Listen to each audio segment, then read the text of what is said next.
कितनी औरतें बच्चों को बीमार हो जाए तो काले रंग का धागा उनके गले में डाल देती हैं। बच्ची बीमार हो जाए उसके पैर में धागा बांध देती हैं। कितने मुसलमान हैं, बच्चा नहीं हो रहा है, शादी के 8 साल हो गए, अजमेर चले जाते हैं, ख्वाजा मोइनुद्दीन चिश्ती अजमेरी की दरगाह पे जाकर के माथा झुका देते हैं और कहते ख्वाजा साहब हर दर पे चले गए, औलाद नहीं मिली, ऐ ख्वाजा साहब आप ही औलाद दे दीजिए। कितने मुसलमान हैं हजरत अली को मुश्किल कुशा मानते हैं, शेख अब्दुल कादिर जिलानी को गौसे आजम कहते हैं, अल्लाह के वलियों की कब्रों पर जाकर के सर झुकाते हैं। कितनी औरतें जो वहां जाके शिर्क करती हैं। मेरे प्यारे भाइयों, इस दुनिया का सबसे बड़ा पाप है शिर्क करना। हम शिर्क भी करें, हम अल्लाह के साथ दूसरे को पुकारें और फिर हम ये उम्मीद रखें कि अल्लाह की मदद आएगी। अल्लाह की मदद कैसे आएगी? अल्लाह ने तो वादा किया था, मेरे बंदो हम ज़रूर तुम्हारी मदद करेंगे, हम ज़रूर तुम्हारी मदद करेंगे, शर्त यह है याबुदूननी ला युशरिकून बी शैया, तुम सिर्फ और सिर्फ मेरी इबादत करोगे, तुम मेरे साथ किसी और को शरीक नहीं करोगे, तुम शिर्क नहीं करोगे। मुसलमान आज शिर्क कर रहा है। और माफ़ कीजिए, पहले मैं बहुत खुशी से जिक्र करता था कि एक बिरादरी है शेरशाहबादी बिरादरी, मैं बताता था लोगों को कि ये पूरी बिरादरी ऐसी है जिसमें कोई गैर अहले हदीस आपको नहीं मिलेगा, सब अहले हदीस हैं, सब शिर्क से बचने वाले हैं। मगर मुझे बाद में लोगों ने बताया मौलवी साहब शेरशाहबादियों में भी शिर्क होने लगा है। जहां लोगों के पास तालीम नहीं है, जहां लोग उलमा से जुड़े हुए नहीं हैं, जहां पर दीनी मदरसे नहीं हैं, शेरशाहबादियों के अंदर भी तावीज़ पहना जा रहा है। शेरशाहबादियों के यहाँ भी औरतें मज़ार पे जाकर के सजदा कर रही हैं और पीरों के पास जा रही हैं। हमको ये न्यूज़ भी मिली है मेरे भाइयों। क्या ये शर्म की बात नहीं है? क्या ये अफसोस की बात नहीं है? अल्लाह के प्यारे नबी फरमाते हैं ला तक़ूमुस्साअतु, क़यामत नहीं आएगी, क़यामत नहीं आएगी हत्ता तलहक़ क़बाइलु मिन उम्मती बिल मुशरिकीन, यहाँ तक कि मेरी उम्मत के कुछ लोग मुशरिकों के साथ मिल जाएंगे। व हत्ता याबुदुल औसान, और मेरी उम्मत के लोग बुतों की इबादत करेंगे। मुसलमान बुतों की इबादत करेगा। दिवाली का त्यौहार आया, आपका गैर मुस्लिम भाई आपके पड़ोस में रहता है या कॉलेज में कोई गैर मुस्लिम लड़की आपके साथ पढ़ती है, कोई लड़का आपके साथ पढ़ता है, आपने बड़ी खुशी के साथ उसको दिवाली की मिठाई दी, आपने कहा हैप्पी दिवाली। अभी तो यही समझ लो कि हैप्पी दिवाली कहना कैसा है। आपको पता है दिवाली का त्यौहार लक्ष्मी जी की पूजा की जाती है। उस त्यौहार के ऊपर अल्लाह के साथ शिर्क किया जाता है। उस त्यौहार के ऊपर होना तो ये चाहिए था, हमारे बस में होता, हमारे कंट्रोल में होता तो अपने गैर मुस्लिम भाइयों को हाथ पकड़ करके रोकते कि भाई ये महापाप है, ये सबसे बड़ा पाप है, तुम अल्लाह के अलावा किसी और की पूजा न करो। लेकिन चलो हम हाथ से रोक नहीं सकते, हाथ से रोक नहीं सकते, कम से कम जुबान से तो रोक सकते हैं कि साहब तुम ये गलत काम ना करो। चलो इतने भी कमज़ोर हैं कि ज़ुबान से भी नहीं रोक सकते, तो चलो कम से कम दिल में तो ये समझेंगे कि ये गलत काम कर रहा है, ये अल्लाह के साथ शरीक कर रहा है लक्ष्मी जी को। ये अकीदा रखता है कि दौलत की बारिश तो लक्ष्मी जी करती हैं, ये अकीदा रखता है कि इल्म की बारिश तो सरस्वती जी करती हैं, ये अकीदा रखता है ताकत की देवी तो दुर्गा है। हम इस अकीदे को शिर्क समझते और दिल के अंदर इस अकीदे को हम गलत समझते। कम से कम ये होना चाहिए था। मेरे भाइयों, हम तो उल्टे उसको मुबारकबाद दे रहे हैं, हम तो हैप्पी दिवाली कह रहे हैं, जिसको हमें उसके त्यौहार के नाम पर हमने मुबारकबाद दी है, उसको किस मुंह से हम बताएंगे कि तुम्हारा ये काम गलत है। इसी बिहार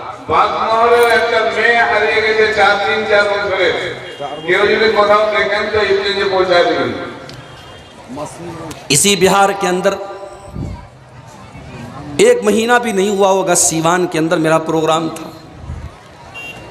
बनारस से सीवान जा रहा था, मार्केट से गुजरा, मुसलमान की दुकान है, बड़ा सा बैनर लगाए और बैनर पे लिखा हुआ है कि दिवाली, शुभ दीपावली, आप सभी के ऊपर दीपावली मुबारक हो और माँ लक्ष्मी आपके ऊपर कृपा करे।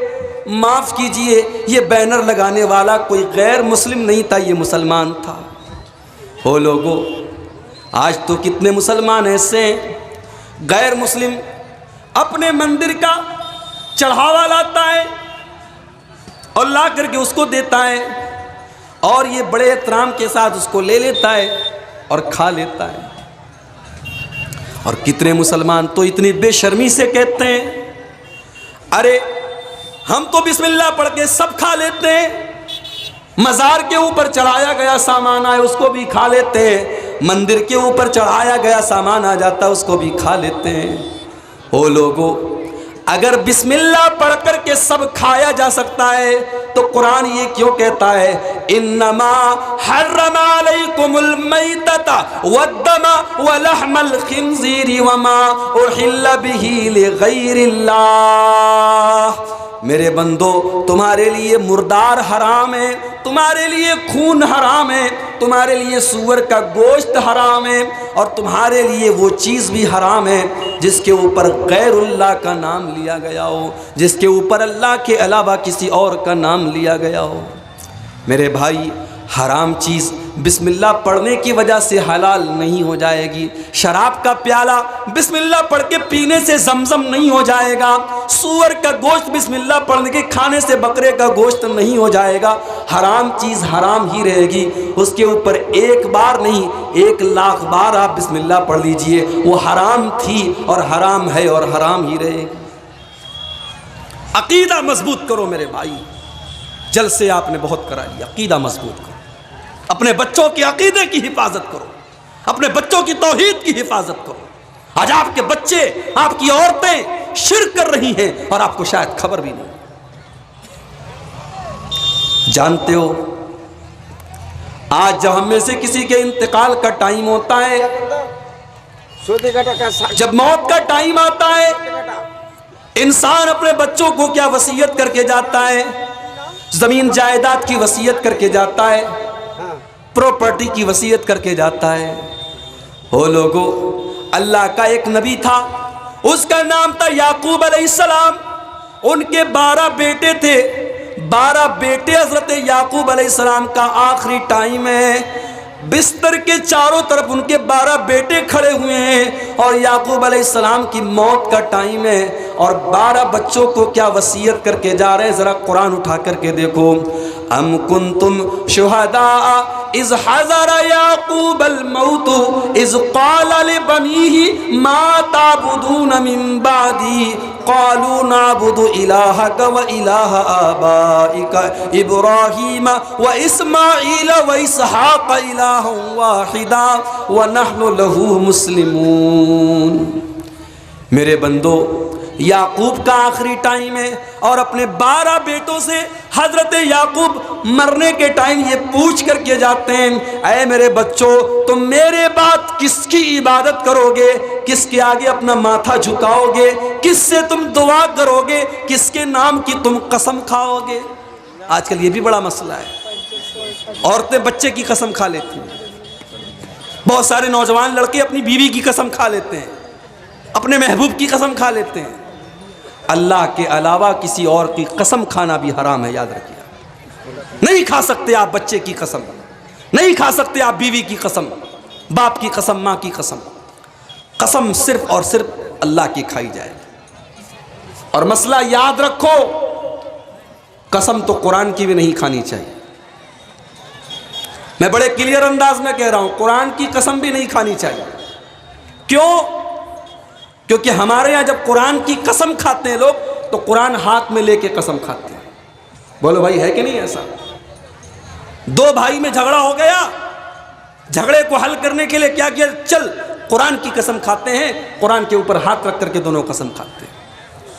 उलमा ने साफ लिखा है, अगर आप कुरान की कसम खाते तो कसम खाना जायज़ है, मगर कुरान को हाथ में लेकर के कसम खाना गलत है। आपको अल्लाह की कसम खाना चाहिए। आपको कुरान को पकड़ करके कुरान पर हाथ रख करके कुरान की कसम भी नहीं खानी चाहिए। माँ की कसम आप नहीं खा सकते, बाप की कसम आप नहीं खा सकते, बीवी की कसम आप नहीं खा सकते, बच्चों की कसम आप नहीं खा सकते। याकूब अलैहिस्सलाम अपने बच्चों से सवाल कर रहे हैं कि मेरे मरने के बाद तुम किसकी इबादत करोगे, बताओ। याकूब अलैहिस्सलाम के 12 बेटे जवाब देते हैं, नाबुदु इलाहका व इलाहा आबाइका, ऐ अब्बा जान, हम आपके रब की इबादत करेंगे और अपने बाप दादा के रब की इबादत करेंगे। हम एक अल्लाह की इबादत करेंगे, हम अल्लाह के साथ किसी को शरीक न करेंगे। किशनगंज वालों, बागडोगरा एयरपोर्ट आपके यहाँ से करीब है, सिल्लीगुड़ी आपके यहाँ से करीब है, दार्जिलिंग आपके यहाँ से करीब है। कभी ऐसा भी हुआ होगा, गर्मी का मौसम है, आपका जी चाहा, आपने बच्चों और फैमिली को लिया और आप दार्जिलिंग की सैर करने चले गए, सिल्लीगुड़ी की सैर करने चले गए, आप कलकत्ता की सैर करने चले गए। हम घूमने जाते हैं, हम तफरीह करने जाते हैं, हम इंटरटेनमेंट करने जाते हैं तो अपने बच्चों को लेकर के जाते हैं, अपनी बीवी को लेकर के जाते हैं, अपने परिवार को लेकर के जाते हैं। कुरान क्या कहता है, या अय्युहल्लज़ीना आमनू कू अनफुसकुम व अहलीकुम नारा, ऐ ईमान वालों, अपने आप को और अपने परिवार को, अपनी फैमिली को, अपने घर वालों को, अपने बीवी बच्चों को जहन्नम की आग से बचाओ, जहन्नम की आग से बचाओ। क्या आप ये पसंद करेंगे आपका बच्चा आग में जल जाए और आप देख लेंगे? नहीं देख सकते आप। अरे आग में जलना बड़ी दूर की बात है। आप यहां जलसे में बैठे हैं, बच्चा आपका रोड पर है, बाइक से टक्कर लग गई, बच्चे को हल्की सी चोट आ गई, आपको पता चलेगा, आप दौड़ते भागते जाएंगे। माँ को पता चलेगा, माँ दौड़ती भागती जाएगी। उसका दुपट्टा कहीं जा रहा है, उसका कपड़ा कहीं जा रहा है, मगर वो पहले बच्चे की चिंता करेगी, बच्चे की फिक्र करेगी। ओ लोगों, अपने बच्चों से इतना प्यार करते हो, अपनी फैमिली से इतना प्यार करते हो, अल्लाह कहता है कू अनफुसकुम व अहलीकुम नारा, ऐ ईमान वालों, अपने परिवार को, अपनी फैमिली को, अपने बीवी बच्चों को जहन्नम की आग से बचाओ। उनकी आखिरत की फिक्र करो, उनके अकीदे की फिक्र करो, उनकी नमाज की फिक्र करो, अपनी बेटियों के पर्दे की फिक्र करो, अपने बच्चों के अमल की फिक्र करो। आपका बच्चा डॉक्टर बन जाए, आप खुशी से फूले नहीं समाते। आपका बेटा इंजीनियर बन जाए, आपकी खुशी का कोई ठिकाना नहीं है। आपकी बेटी इम्तिहान में पास हो जाए, आपकी खुशी का कोई ठिकाना नहीं है। मेरे प्यारे साथियों, जब अपने बच्चों की दुनिया में कामयाबी पर हम खुश हो जाते हैं, सोचो कल अल्लाह की बारगाह में जब अल्लाह हमसे ये कहेगा, अब्दुल गफ्फार साहब आप तो जन्नत में जाएंगे, आपकी बीवी भी जन्नत में जाएगी, आपका बेटा भी जन्नत में जाएगा, आपकी बेटी भी जन्नत में जाएगी। आपके बच्चों का नाम लेकर जब अल्लाह के फरिश्ते ऐलान करेंगे कि वो सब के सब जन्नत में जाएंगे, आप कितने खुश हो जाएंगे। मेरे भाइयों, अपने साथ साथ अपने बच्चों को जन्नत में ले जाने की फिक्र करो। इसीलिए अल्लाह के नेक बंदे दुआएं करते हैं, रब्बना हब लना मिन अज़वाजिना व ज़ुर्रियातिना कुर्रता आयुन वजअलना लिल मुत्तकीना इमामा। ऐ हमारे परवरदिगार, तू हमारे बीवी बच्चों को हमारी आंखों की ठंडक बना दे, हमारे दिल का सुकून बना दे। ऐ अल्लाह, हमारे बच्चों को इतना नेक बना दे, हमारी बीवियों को इतना नेक बना दे, जब भी हम उनको देखें हमारे दिल को ठंडक मिल जाए, हमारे दिल को सुकून मिल जाए। शौहर सिगरेट पीता है, मौलवी साहब तकरीर करते करते थक गए, शौहर की सिगरेट नहीं छूट रही है। लेकिन मेरी माँ बहनों, अल्लाह ताला ने आपको ये शक्ति दी है, आपको ये ताकत दी है। शौहर आपके पास आया, आपने शौहर का हाथ पकड़ लिया, आपने कहा मुझसे मोहब्बत करते हो कि नहीं करते हो? शौहर कहने लगा, ऐ मेरी बीवी, मैं तो तेरे लिए जान भी दे सकता हूँ, मैं तो तेरे लिए चांद तारे भी तोड़ के ला सकता हूँ। बीवी कहने लगी, चांद तोड़ने की कोई ज़रूरत नहीं है, तारे लाने की कोई ज़रूरत नहीं है। मेरे लिए अगर आपको कुछ छोड़ना पड़े तो क्या आप छोड़ेंगे कि नहीं छोड़ेंगे? ऐ मेरी बीवी तू बता तो सही, मैं तेरे लिए दुनिया भी छोड़ सकता हूँ। दुनिया नहीं छोड़नी है आपको, आपको बस एक बुरी आदत छोड़ देनी है। ऐ मेरे सरताज, ऐ मेरी ज़िंदगी के मालिक, ऐ मेरे शरीक हयात, ऐ मेरे हमसफ़र, आपको अपनी सिगरेट की आदत छोड़ देनी है।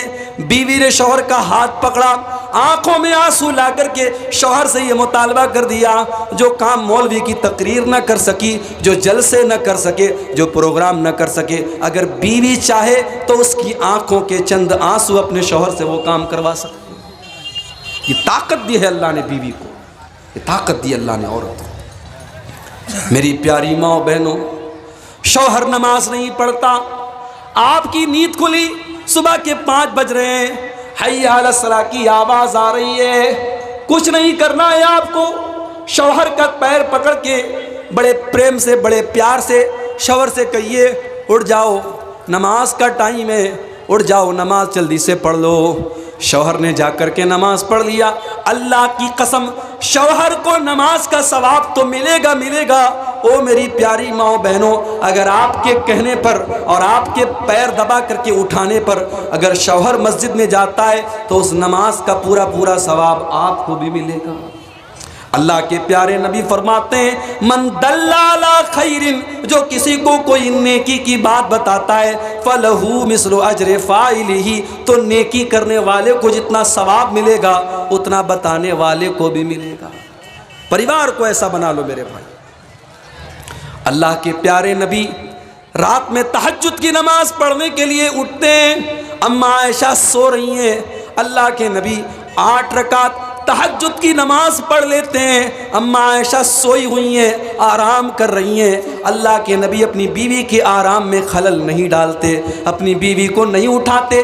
जब 8 रकात आपने पढ़ ली और वितर की नमाज पढ़ने का टाइम आया, आपने फरमाया, या आयशा क़ूमी फ़अौतिरी, ऐ आयशा उठ जाओ, चलो, तुमने तहज्जुद तो नहीं पढ़ी, उठ जाओ, कम से कम मेरे साथ तुम वितर की नमाज तो पढ़ लो।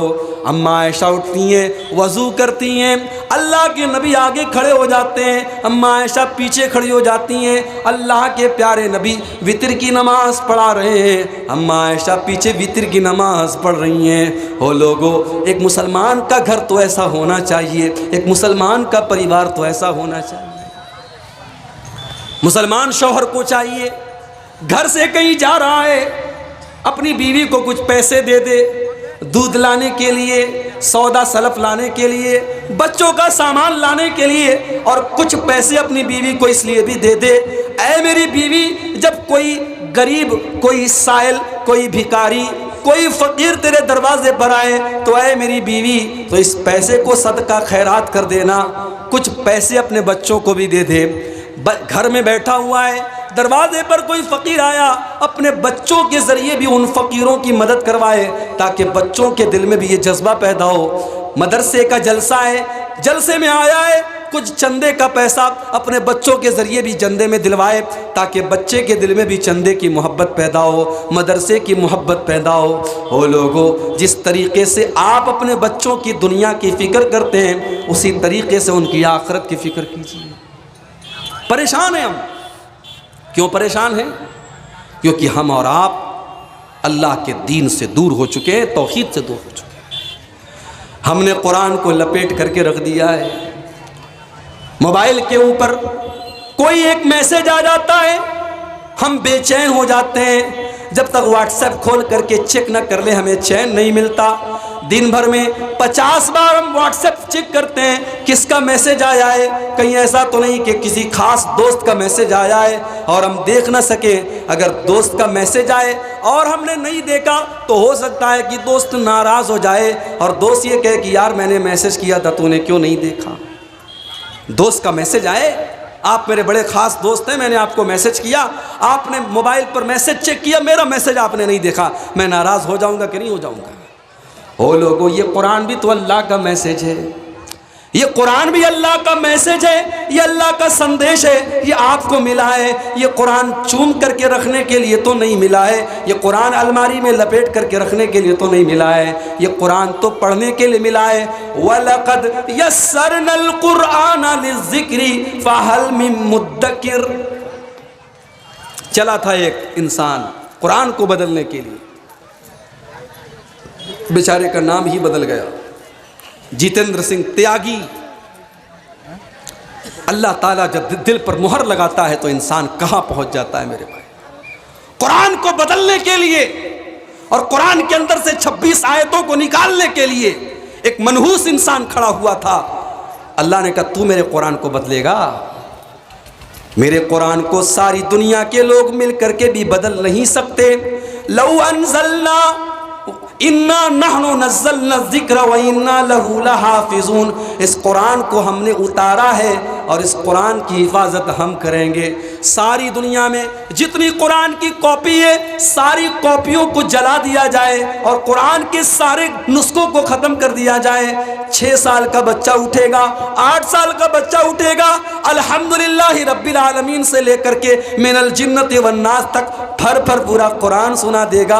हो लोगों, इस कुरान को अल्लाह ने सीनों में बचा लिया है। इस कुरान की हिफाजत अल्लाह ने बच्चों के ज़रिए ले ली है। इस कुरान को मिटाया नहीं जा सकता, इस कुरान को बदला नहीं जा सकता। वलक़द यस्सरनल कुरआन लिज़्ज़िक्रि। हमने आसान बनाया इस कुरान को याद करने के लिए, हमने आसान बनाया इस कुरान को समझने के लिए, हमने आसान बनाया इस कुरान को सीखने के लिए। मैं आपसे ये नहीं कहता आप हाफिज़ कुरान ही बन जाएं, ज़रूरी नहीं है। लेकिन हाँ मेरी माँ बहनों, आपके 4 बच्चे हैं, किसी बच्चे को अगर आपने डॉक्टर बनाने का सपना देखा है, किसी बच्चे को आपने इंजीनियर बनाने का सपना देखा है, किसी बच्चे को सरकारी टीचर बनाने का आपने सपना देखा है, ओ मेरे भाइयों, ओ मेरी माँ बहनों, किसी एक बच्चे को कुरान का आलिम भी बनाना, किसी एक बच्चे को कुरान का हाफिज़ भी बनाना। हो सकता है तुम्हारी नज़र में डॉक्टर साहब की अहमियत ज़्यादा है, मास्टर साहब की अहमियत ज़्यादा है, इंजीनियर साहब की अहमियत ज़्यादा है, मगर अल्लाह की नज़र में, उसके नबी की नज़र में कुरान के पढ़ने पढ़ाने वाले की अहमियत ज़्यादा है। अल्लाह के प्यारे नबी फरमाते हैं खैरुकुम मन तअल्लमल कुरान व अल्लमहु। सबसे बेहतरीन इंसान वो है जो कुरान को सीखता है और सिखाता है, कुरान को पढ़ता है और पढ़ाता है।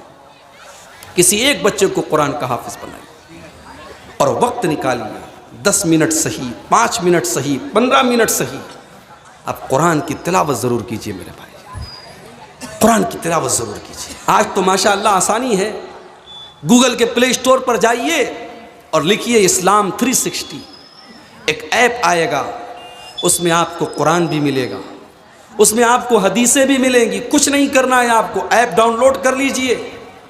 रोज़ाना आप जब मोबाइल खोलेंगे, इस्लाम 360 ऐप को खोलेंगे, रोज़ाना 1 आयत 2 आयत आपको ऑटोमेटिक आपके सामने आ जाएगी। कुछ नहीं करना है, आप दुकान पे जा रहे हैं, आप काम पे जा रहे हैं, जाने के पहले 2-4 मिनट आप कुरान पढ़ लीजिए मेरे भाई। कुरान से ताल्लुक़ अपना मजबूत कीजिए और यकीन कीजिए कुरान के ज़रिए आपकी ज़िंदगी में बरकत आएगी, आपके घर में बरकत आएगी, आपके बच्चों में बरकत आएगी। 1-2 चीज़ें और बयान करके बात ख़त्म कर रहा हूँ क्योंकि 12 बज रहा है और मुझे बड़ी माजरत के साथ मुझे अभी फ़ौरन निकलना है, पूर्णिया जाना है, जहाँ से मुझे जो है ट्रेन पकड़नी है आगे के सफ़र के लिए। मैं 1-2 बातें और बयान करके बात ख़त्म कर रहा हूँ। आज ये उम्मत परेशान है। क्यों परेशान है? क्योंकि इस उम्मत का नौजवान आज दीन से दूर है। नौजवान साथियों, ये परेशान उम्मत आज तुम्हारी तरफ उम्मीद की नज़रों से देख रही है, मगर आज हमारा नौजवान गौर करे कि वो कहाँ पड़ा हुआ है। आज हमारा नौजवान इश्क और मोहब्बत के चक्कर में पड़ा हुआ है। आज हमारा नौजवान नशे के अड्डों पर पड़ा हुआ है। हमारा नौजवान गुटखा खा रहा है, हमारा नौजवान शराब पी रहा है, हमारा नौजवान बेहयाई का काम कर रहा है। मेरे साथियों, आज इस बात की गारंटी नहीं है कि आप बूढ़े होने तक दुनिया में जिंदा रहेंगे। कोई गारंटी नहीं है कि डंडा लेने की उम्र आ जाएगी तब तक आप जिंदा रहेंगे। इबादत के काम को और नेकी के काम को कल पर मत टालिए मेरे भाई, मौत आपसे पूछ करके नहीं आएगी। ज़रा नज़र उठा के देखो, कितने नौजवानों के जनाजे उठते हैं, कितने नौजवानों के जनाजे उठते हैं। अभी उत्तर प्रदेश में इलाहाबाद एक जगह है, वहाँ का एक नौजवान लड़का, डॉक्टर मोहसिन नाम का एक लड़का, मेरा दोस्त कह लीजिए आप, मेरा फ़ैन कह लीजिए आप, मुझसे मोहब्बत करता था। 1 साल पहले मैं वहाँ एक प्रोग्राम में गया, मुझसे नंबर उसने लिया, अपना नंबर उसने मुझे दिया। डॉक्टर था, खूबसूरत था, 20-22 साल का नौजवान था। 1-2 हफ्ता पहले की खबर आई, डॉक्टर मोहसिन को डेंगू हो गया और 2-3 दिन के बाद खबर आई इंतकाल हो गया। मौत आई और लेके चली गई। मौत को इससे कोई मतलब नहीं कि आपके बच्चों पर क्या गुजरेगी, मौत को इससे कोई मतलब नहीं कि आपके माँ बाप पर क्या गुजरेगी। मेरे नौजवान साथियों, अपनी जवानी की कदर करो, अपनी जवानी को अल्लाह को राज़ी करने के लिए वक्फ कर दो। अपनी जवानी में अपने माथे को सज्जे के निशान से चमका दो, अपने चेहरे को सुन्नत वाली दाढ़ी से आबाद कर दो। इस हाल में अपनी जवानी को गुजारो को लोग मिसाल दें कि हाँ ये है अहले हदीस नौजवान, इसकी जवानी तो इस्लाम के मुताबिक है। और अल्लाह की कसम, इंग्लैंड की टीम ने वर्ल्ड कप का मैच जीता। मोइन अली और मोइन अली नाम का और एक खिलाड़ी और है, नाम मुझे याद नहीं आ रहा, 2 मुसलमान खिलाड़ी इंग्लैंड की टीम में मौजूद हैं। टीम आदिल रशीद, दोनों दुनिया के सबसे बड़े कप को जीतते हैं। पूरी टीम जश्न मना रही है, शैंपेन शराब की बोतल खोल करके जश्न मनाने की बारी आई। आदिल रशीद और मोइन अली दोनों धीरे से उठे, पीछे चले गए। टीम ने भी उनकी इस चीज़ का एहतराम किया, रिस्पेक्ट किया, कि ठीक है भाई, आपको अगर शराब के जश्न में शामिल नहीं होना है चले जाइए। मेरे भाई, कौन कहता है कि फितनों के दौर में हम अपनी दाढ़ी के साथ हम नहीं चल सकते?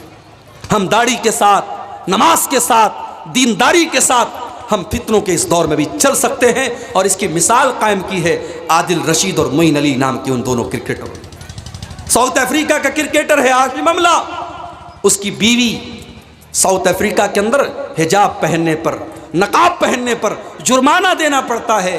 उस हाल में, उस माहौल में जहां लड़कियां बिकनी में घूमती हैं, नंगी होकर के घूमती हैं, उस माहौल में हाशिम अमला की बीवी मुकम्मल चेहरे से लेकर के सर से लेकर के पैर तक नकाब में आती है। अपने शौहर का हौसला बढ़ाने के लिए, क्रिकेट का खेल होता है, अपने शौहर के साथ आती है, मगर किसी ने आज तक हाशिम अमला की बीवी का फ़ोटो नहीं देखा है। आज हमारे घरों की लड़कियां इंस्टाग्राम पर अपने फ़ोटो डाल रही हैं, व्हाट्सएप के स्टेटस पर अपना फ़ोटो लगा रही हैं, सज धज करके संवर करके मेले ठेले में जा रही हैं। मेरी माँ बहनों, कुरान करीम में अल्लाह ने आपको पर्दे में रहने का हुक्म दिया है। अल्लाह ने आपको दुपट्टा रखने का तरीक़ा भी कुरान में बताया है। वक्त ख़त्म हो चुका है, मेरे पास कुछ और तफसीलात थी मगर गुंजाइश नहीं है उसकी कि मैं आपके सामने बयान करूं। मेरी माँ बहनों, बस इतना कहना चाहूँगा कि समाज की इस्लाह की कुंजी आपके हाथ में है। मेरे नौजवान साथियों, समाज के सुधारने की चाबी आपके हाथ में है। अगर नौजवान सुधर गया और औरतें सुधर गईं, इंशाअल्लाह ये समाज सुधर जाएगा। हम अल्लाह से दुआ करते हैं रब्बुल आलमीन हम सबको अपनी इस्लाह करने की तौफीक अता फरमाए। अल्लाह हर मुसीबत से हम सब की हिफाजत फरमाए। जो हम में बीमार है अल्लाह उनको शफ़ाए कामिल आजिल अता फरमाए। जो रोज़ी रोटी से परेशान है अल्लाह उनके कारोबार में बरकत नसीब फरमाए। अल्लाह जब तक दुनिया में ज़िंदा है हम इस्लाम पर ज़िंदा रखें और हमारा